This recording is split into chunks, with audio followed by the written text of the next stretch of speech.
अयोध्या हारने वाली बीजेपी को मिला माता वैष्णो देवी का आशीर्वाद।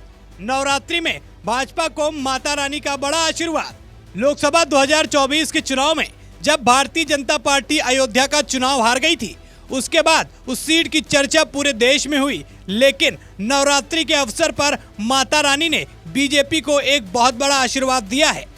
जम्मू कश्मीर पुनर्गठन अधिनियम 2019 के तहत कई नई विधानसभा सीटें बनी थी, जिसमें एक सीट श्री माता वैष्णो देवी विधानसभा सीट भी थी। राज्य की श्री माता वैष्णो देवी विधानसभा सीट हिंदुओं के धार्मिक क्षेत्र होने के नाते सबसे ज्यादा चर्चा का विषय बनी थी और इस सीट से बीजेपी के उम्मीदवार बलदेव राज शर्मा विजयी हुए हैं। उन्हें 13,753 वोट मिले हैं। इस सीट पर दूसरे स्थान पर निर्दलीय जुगल किशोर रहे, उन्हें 11,372 वोट मिले हैं। वहीं कांग्रेस के भूपेंद्र सिंह 4,582 वोटों के साथ तीसरे स्थान पर रहे। श्री माता वैष्णो देवी सीट काफी अहम मानी जा रही थी। परसिमन के बाद 2022 में ये सीट अस्तित्व में आई थी। इस सीट पर 25 सितंबर को वोटिंग हुई थी और आज भारतीय जनता पार्टी को इस विधानसभा सीट से जीत मिली है। इस जीत से न सिर्फ भारतीय जनता पार्टी पर लगा अयोध्या की हार का दाग साफ होगा, बल्कि विपक्ष द्वारा बीजेपी पर अयोध्या सीट को लेकर हार पर टीका टिप्पणी भी बंद हो जाएगी। बता दें कि जम्मू कश्मीर पुनर्गठन अधिनियम 2019 के तहत कई नई विधानसभा सीटें बनी थी, जिनमें से एक सीट श्री माता वैष्णो देवी विधानसभा सीट भी थी।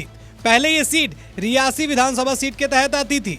अब परसिमन के बाद गुल अरनास और रियासी के कुछ क्षेत्रों को मिलाकर इस सीट को बनाया गया है, जिसमें कटरा, भोमाग, भाबर ब्राह्मण और भाग कोटली भी शामिल हैं। अच्छा लग रहा है। ये तो बड़े सौभाग्य की बात है कि नई कंस्टिट्यूंसी बनी श्री माता वैष्णो देवी के नाम से, और मैं पहली बार यहाँ से भारतीय जनता पार्टी की तरफ से प्रत्याशी के रूप में यहाँ से विधायक बना हूँ। ये बड़ी खुशी की बात है और खुशी के साथ साथ मैं सारे अपने जो वोटर्स हैं, खासतौर पर श्री माता वैष्णो देवी से, उन सब का धन्यवाद भी करना चाहता हूँ दिल की गहराइयों से, और उनको खास तौर पर लेडीज़ को और नए वोटर को भी धन्यवाद देना चाहता हूँ कि उन्होंने बढ़ चढ़ के, ये कांटे की टक्कर की सीट थी जैसा था, अनुमान था सब लोगों का, मगर ये एक आप कह सकते हैं कि हॉट सीट भी थी जिस पे सबकी निगाहें थी।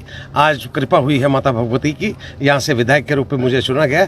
मैं दोनों हृदय से दोनों हाथ जोड़ के अपने वोटर्स को सबको धन्यवाद देना चाहता हूँ कि उन्होंने मुझे यहाँ से विजय बनाया। नहीं, ये तो बड़ी संभव सी बात है कि जैसे जैसे ये परिस्थितियाँ थी, जैसे ये बात थी, और जैसे यहाँ का मतलब के डेमोग्राफी के हिसाब से जैसे ये वोटर की यहाँ पे गिनती थी, उस हिसाब से ये बड़ी टफ सीट मानी जाती थी, और उसी के मुताबिक यहाँ से जीतना एक बहुत बड़ी बात थी। ये माता का आशीर्वाद ही समझिए, कृपा समझिए, और वोटर्स की खास तौर पे जिन्होंने बढ़ चढ़ के हिस्सा लिया और वोटिंग हुई।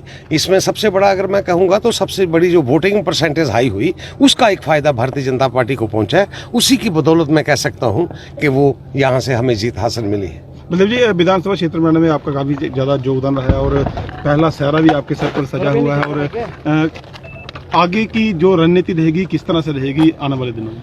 ये एक संजोग आप समझिए कि ये विधानसभा बनने में हमारे एक साथियों की टोली थी जिनका कि ये कहना था कि श्री माता वैष्णो देवी की विधानसभा बने, और विधानसभा बनी।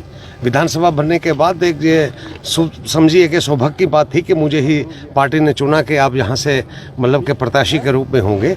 आने वाले वक्त में कटरा जो है, मैं कह सकता हूँ कि ये बड़ा इम्पोर्टेंट टाउन है। ये श्री माता वैष्णो देवी की जो मतलब कि विधानसभा है, ये बड़ी एक बहुमूल्य जिसे आप कह सकते हैं, और जिसमें माता वैष्णो देवी का पूरा आशीर्वाद है। और उसी के साथ अगर मैं कहूँ तो 1 करोड़ यात्री जो यहाँ पे लगातार आ रहे हैं, उसको देखते हुए कटरा की तरक्की के लिए एक रास्ता जो खुलने वाला है और खुला है, इसके लिए सबसे मिल बैठ के सोच के अपने साथियों के साथ विचार विमर्श करके इसकी किस तरीके से बेहतरी हो सके, किस तरीके से डेवलपमेंट हो सके साथियों के साथ। और मैं कहना चाहता हूँ प्राइम मिनिस्टर का यहाँ पे आना और प्राइम मिनिस्टर जी का, नरेंद्र मोदी का यहाँ पे रोड शो करना, ये कुछ कहता है। वो ये कहता है कि कटरा की डेवलपमेंट के बारे में वो मुझे कुछ इंट्यूशन लग रही है, मगर मैं अपने साथियों को अपने विश्वास में लेके, खासतौर पे दूसरे लोगों को भी विश्वास में लेके, कटरा की मतलब किस तरीके से खूबसूरती हो सकती है, ये धर्म नगरी पूरे तौर पे कैसे बन सकती है, उसके लिए पूरा जोर लगाएंगे। और इसके साथ अगर मैं आपके माध्यम से मैसेज देना चाहूँ,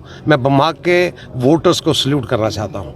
अपने साथियों को वहाँ से, चाहे वो वहाँ से मंडल प्रधान हो, चाहे वो चेयरमैन डीडीसी के सरब सिंह नाग हो, चाहे वो वीडीसी के चेयरमैन अशोक ठाकुर हो, चाहे वहाँ से बूथ प्रेसिडेंट हो, यहाँ बीजेपी की टोली हो, उनकी मेहनत और उनके काम ने जो हमें अनुमान लगाया था कि वहाँ से हमारी अच्छी एक लीड आएगी, वो लीड वहाँ से आई है। मैं उनको हृदय से धन्यवाद देना चाहता हूँ और उनको विश्वास दिलाना चाहता हूँ, आने वाले वक्त में आप पिछड़े नहीं रहोगे।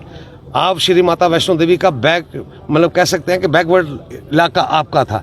आने वाले वक्त में श्री माता वैष्णो देवी की अमृत कृपा होने की वजह से और यहाँ पे आगे के हालात में मैं पूरी कोशिश करूँगा कि उनकी जो बैकवर्ड कहा जाता है उनको मेन स्ट्रीम में लाने के लिए वहाँ की तरक्की के सारे रास्ते खुले। ये एक बहुत बड़ा मैसेज है। आपने सवाल पूछा, महिलाओं का जो अनुमान है, जैसे पार्लियामेंट की हमारी सीट हुई, डॉक्टर जितेंद्र जी और जहाँ से जुगल किशोर शर्मा जी जीते, तो उसमें एक मोटे तौर पर पार्टी ने जो अनुमान लगाया था कि उसमें सबसे बड़ी हिस्सेदारी जो थी वो महिलाओं की थी। और मैं आज कहना चाहता हूँ आपको, ये 7 सीटों में अगर पूर्ण रूप से किसी का योगदान है यहाँ जीत में, तो वो महिलाओं का और खास तौर पे न्यू वोटर्स का, जिन्होंने ये भारी मात्रा में वोट किए हैं, उसी की वजह से 8 में से हमारे 7 सीटें हमारी जोड़ी में। आपको क्या लगता है, भारतीय जनता पार्टी के वैष्णो देवी सीट पर जीत से क्या विपक्ष को करारा जवाब मिला है? और नवरात्रि के इस पावन अवसर पर क्या माता रानी ने भारतीय जनता पार्टी पर अपना आशीर्वाद बरसाया है? अपनी राय कमेंट सेक्शन में हमसे जरूर बताएं। फिर मुलाकात होगी एक नए वीडियो के साथ। इस वीडियो को लाइक और शेयर करें। चैनल पर नए हैं तो चैनल को सब्सक्राइब करें। फिर मिलते हैं एक नए वीडियो के साथ। तब तक के लिए धन्यवाद।